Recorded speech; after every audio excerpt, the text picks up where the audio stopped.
Hi, this is Anton again. I'm continuing with my daily support vlogging, recording. I'm basically recording myself.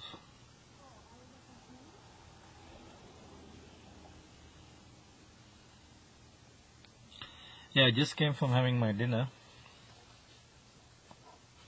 I was at a Chinese restaurant for dinner. And I was just thinking, what a privileged life we have. Can go to a nice restaurant, sit down, eat a meal, just look at a menu, order it. Some person will cook it, present to you in a nice plate. Yeah, she brought my meal in a nice white plate with white rice and another plate with some chicken with mixed vegetables and sauce.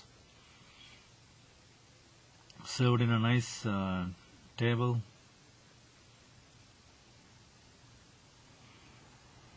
I was working late today, so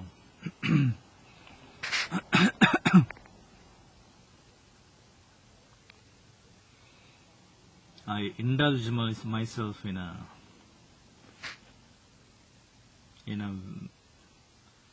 indulgence rather. I indulge myself in indulgence. I was thinking, this is the life of an elitist. We live an elitist life. There is food anytime. You can go to a restaurant, you can get a meal, no problem. But imagine the fate of 1 billion people in this world whose next meal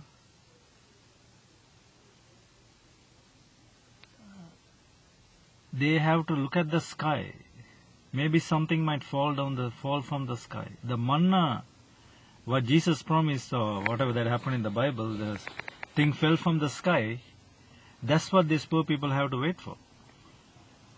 You cannot, or you don't know. You simply don't know when is your next meal is going to come. Hunger becomes your constant companion. And you have to live in a utter hopelessness. So much, imagine the anxiety of starvation. There are so many kinds of anxieties in this world. There is fear of job loss, fear of no money, fear of loss of love, fear of your partner running away. All those things are, yes, they're also big too. But not having your next meal, not knowing where your next meal is coming from, is an unbearable anxiety. Because hunger will come in the next 3 to 4 hours. Or 5 hours, whatever it is, dinner or lunch or whatever, it will come very soon. And not having the meal served, or not having a meal ready for you, either as self-prepared or somebody made it for you, there is no meal to be eaten. Next meal, I don't know where I'm going to eat. There is no food. And the food may never come. There is no restaurant to go to. There is no, cafeteria. There is no organization to go to. Purely by luck, I might get my next meal. This is the fate of 1 billion human beings tonight. They don't have my privilege. As an elitist, I have the privilege to go to a Chinese restaurant, sit down, order it, be served, eat, and leave.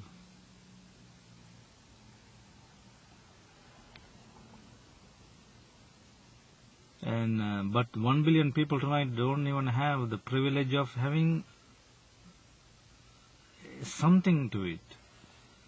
So they have to starve. They have to be hungry tonight, hoping the meal might come in the following day, or the following meal, not next meal, but the following meal out of some luck, some organization or some NGO or some church or some garbage dump or some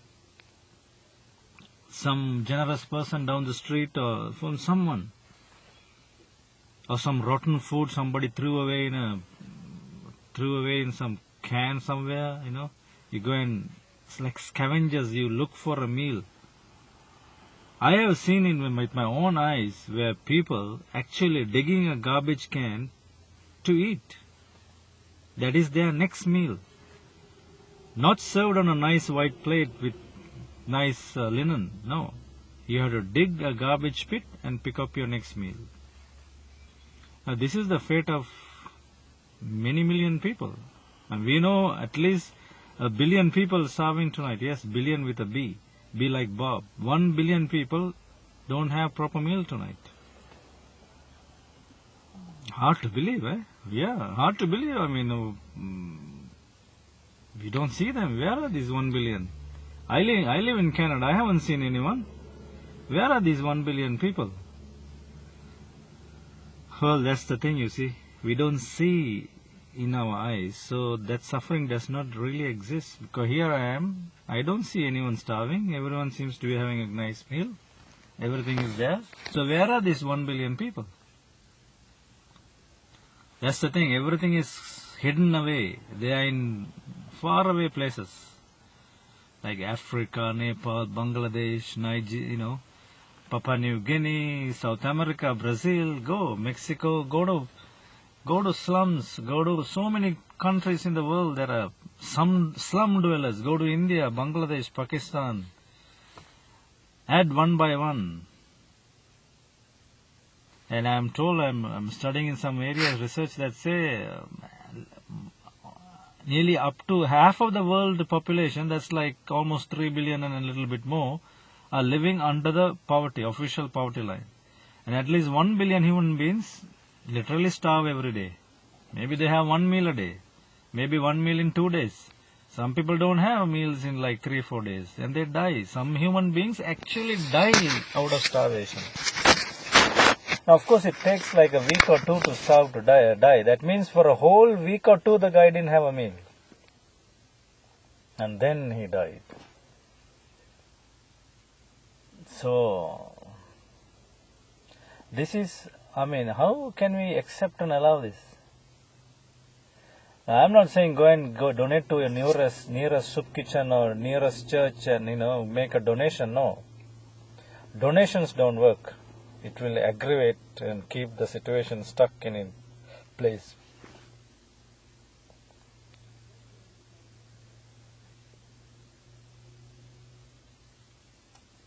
Instead, we have to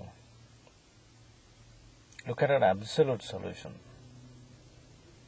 How this earth will be turned into a place where not one single human being will starve. How is that possible? How is that possible? Not a single human being will ever starve again. In current model, even if you had a soup kitchen in every corner, starvation is still possible.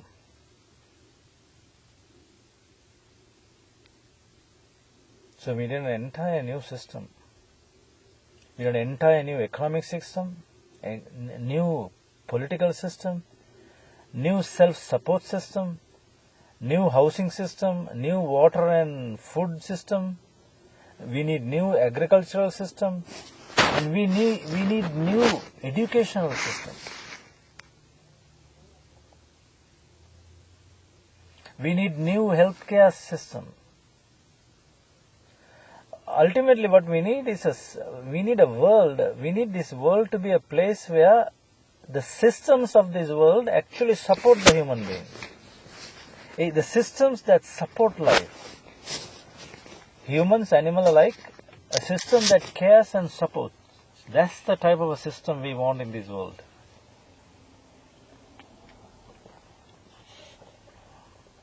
Because see, the current model is all about one thing.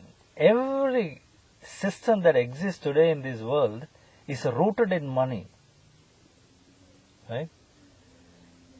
So, if you look at the commercial world, it's all about making profit. Every industry, every organization, every shop, every factory, every industry, every company that you work for, they all want to make money.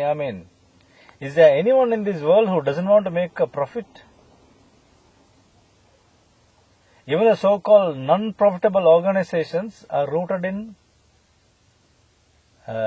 money because they are an extension to some kind of a corporation.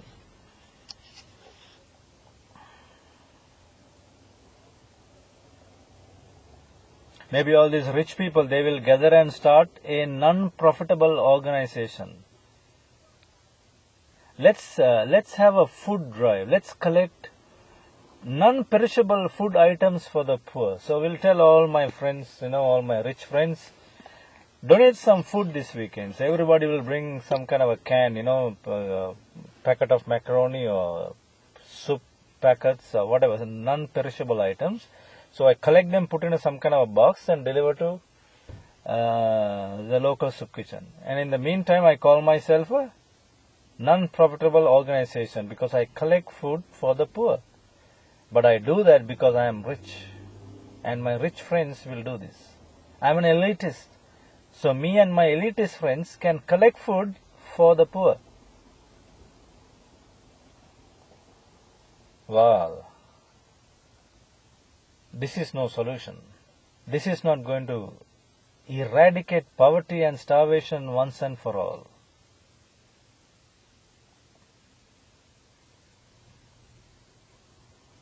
We need a world where not a single human being will ever starve again. We need a world where not a single human being will die from thirst again. We need a world where not a single human being will die due to lack of medicine or not seeing a doctor. I mean, that is simply murder. To allow a human being to die from starvation is simply murder. To allow a human being to die because he or she does not have water is simply murder. It's as good as shooting that person in the head.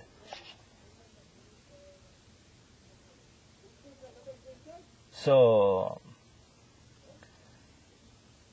I mean, this is a very... I am not being a nice guy here when I talk about these things. It's not like I have a very altruistic, whatever that word is, altruistic mind. No, I don't. I'm simply looking at it a common sense way. Now, of course, my process with destiny has enabled me to perceive these things. Because even before destiny, I knew the world has many million people starving and many millions dying.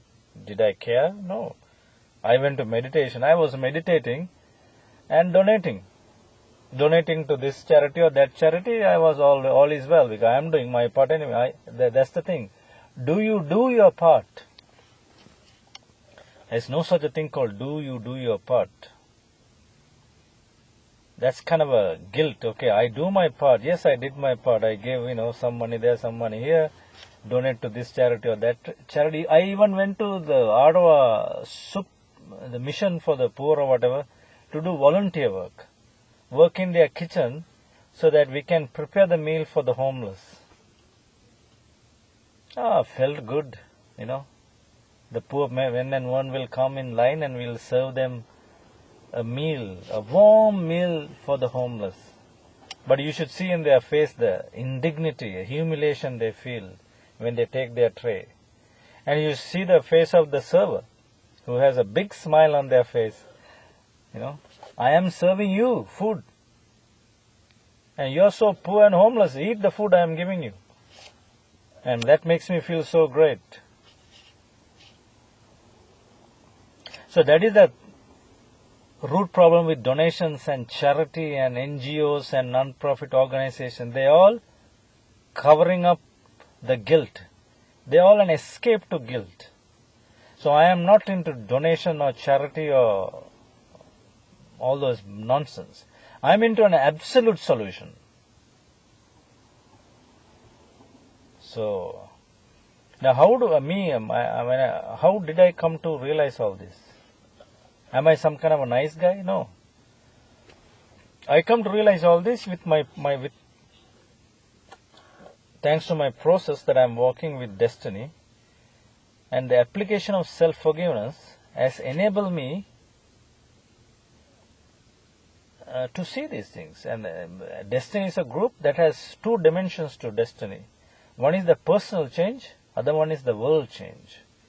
So the personal change happens due to self-forgiveness and becoming self-honest. And the world change happens, simple common sense. We cannot allow 1 billion people to starve. It's a common sense thing.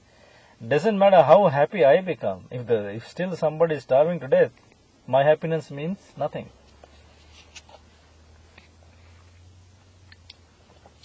So I realize an absolute change, a profound change, a real change, everlasting change must come about. So I'm making this video to share with whoever listening to this that your first step to bring heaven on earth is to change yourself. That first step is vital. And because in that first in changing yourself, you become the real agent of change, because you yourself will change. And in that, you will participate in changing this world. So how do you change yourself? Well, join Destiny. Join the Equal Life Foundation. Visit www.destiny.co.za. Start your self-forgiveness process. Become a self-honest human being. Do your vlogging and blogging. Write about yourself. Write about your own process. In this, you are birthing yourself as a self-honest human being. And then, you will see the world problems and situations, and then you will effectively participate as needed. You will understand the scope and the depth of the problem and the solution. And so for all this, you must take the first step. That is joining the Equal Life Foundation or joining Destiny and starting your self-forgiveness process. So please visit us at www.destiny.co.za. Thank you.